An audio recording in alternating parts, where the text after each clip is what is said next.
जीवन का चक्र हमेशा चलता रहता है, किसी के लिए भी नहीं रुकता।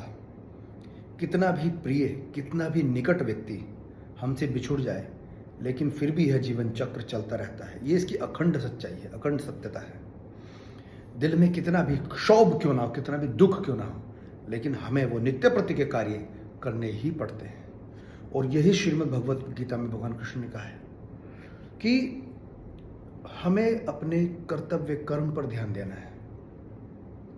जितने भी व्यक्ति हमसे जुड़े हुए हैं या जो भी वस्तु हमसे जुड़ी हुई है, वो पहले ही से ही इस संसार में एग्जिस्ट करती थी।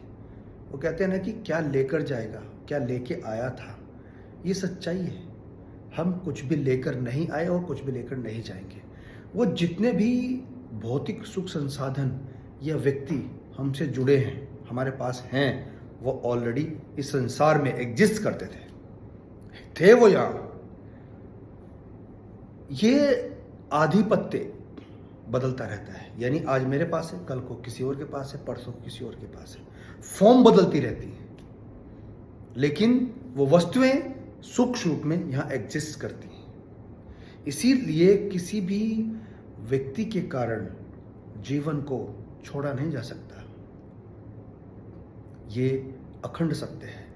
अभी एक दंपत्ति मेरे पास आए और वो बहुत उदास, बड़े परेशान थे, क्योंकि उनका एक जवान पुत्र, 24 साल का बच्चा, वो कुछ महीने पहले ही एक्सीडेंट में एक्सपायर हुआ।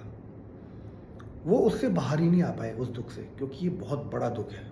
पिता के कंधे पर पुत्र का शव, ये बहुत ही बड़ा दुख है। लेकिन हमें ये सहना तो है, इसको सह के आगे बढ़ना है, कार्य करना है। तो मैंने उनका थोड़ा सा काउंसलिंग का पार्ट जो था वो किया, और उसके बाद उनको काफ़ी राहत हुई और वो यहाँ लगभग अपने जीवन के उन क्षणों को भुलाने में सक्षम हुए। कुछ क्षण तक, जहाँ तक मैं समझता हूँ कि वो लोगों ने उस दुख को काफ़ी हद तक अपने से दूर करने में वो सफल हुए। तो जीवन की सच्चाई को समझो, और किसी भी वस्तु, व्यक्ति, स्थिति में इतना मत घुसो कि वो अगर ना रहे तो उसके जाने के बाद हमारी ज़िंदगी मुश्किल हो जाए। क्योंकि एक ना एक दिन जाना तो सभी को है। इस संसार में परमानेंट कुछ भी नहीं है। ना दिन परमानेंट है, ना रात परमानेंट है, ना सर्दी परमानेंट है, ना गर्मी परमानेंट है।